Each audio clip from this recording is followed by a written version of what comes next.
This week we are on to our last session on Scratch Junior. So what we're going to do is we'll just take a look at reviewing some of the other blocks over here that we did. We did the yellow blocks, which you could start with. So this is the flag, and you could do, your motion, when clicked, the flag, you'll go like this. We had this other yellow one, if touched. So this was if it touched, you could have him maybe go up. So if clicked, you go up. Then you have this one, which we didn't get a chance to talk about. This is if two sprites are touching. So if we have, let's say I had a penguin here, and I add my penguin in. So I had the penguin, and I had the little blue guy over here. I could have that when they're touching, what do I want to do? I could have him say in purple, hi. So I could, click on the penguin, and then I click on blue, and then, I could have him go like this. Then he says hi when they're touching. So those are the event blocks, and here are the blue motion blocks, which we spoke about. We spoke about the purple look blocks. Today I want to talk about some sound blocks. And if you're at home, you could record a sound, and you could put it in here. And then you could add it in. They have the pop sound in here that you could add. So this is something here that you could do as well. So you could say, when they're touching each other, he could say hi, and maybe beforehand we can go to a sound, and he could add pop beforehand. So you could add a pop there. So now when the penguin, we click on the penguin. When we click on the penguin, and when he goes to him, you hear the pop, and then he says hi. Okay, so that's that. Now I want to talk about the orangish blocks over here. Okay, so the orange blocks are control blocks. And what they have is they have a time here, which is wait. We have a stop. And we have over here set speed. Okay, so if you want to set the speed as, fast or slow or medium, that's set speed. We're not really going to use that one as much. And then here's a repeat loop.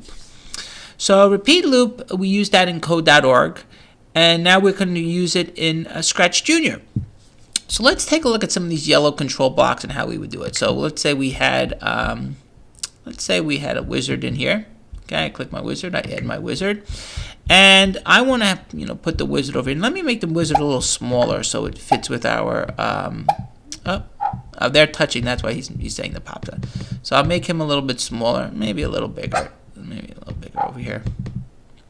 How about that? That should be good. Okay, so now let's talk about the control block. So I could say, when the flag is clicked, okay, I want the wizard to go right and then left, okay?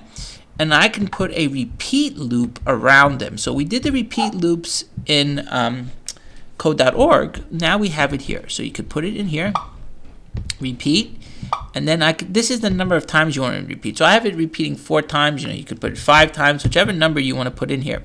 Now when the flag's clicked, the wizard, he's going back and forth, and he's in the repeat loop, so he does it a few times. So you could have him do that 5 times. Then you could have him say, how are you? Whatever you'd like to do. It's your design. How are you? Okay. And now I have him, he does his repeat loop 5 times back and forth. He says, how are you? And the other thing you could do is you could have him do stop and wait. Okay, so he could, if you had something where, he was going back and forth, you could stop it in there, or you could even put a wait in there if you want to put a wait in there, and you could change how long you want him to wait here. So let's take a look how it looks now when we put our wait block in there. So now he waits, he goes and he waits, and you see he goes back and forth and he's waiting. So it gives a little bit of a delay. And then he could say, how are you?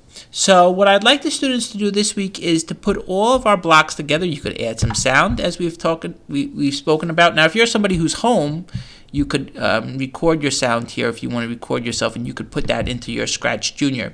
The students in school are not going to do that because it's just a little too much with all the students doing it at once.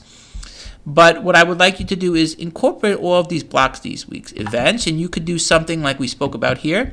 What do you want to happen when they touch each other? Maybe you want, if they go into each other, that they play a pop sound and he says hi. And I also would like the children to work on using a repeat loop, and you could also use a wait block as well if you want. Okay, so this week we're going to take all of our things and put it together to create some really great things in Scratch Junior.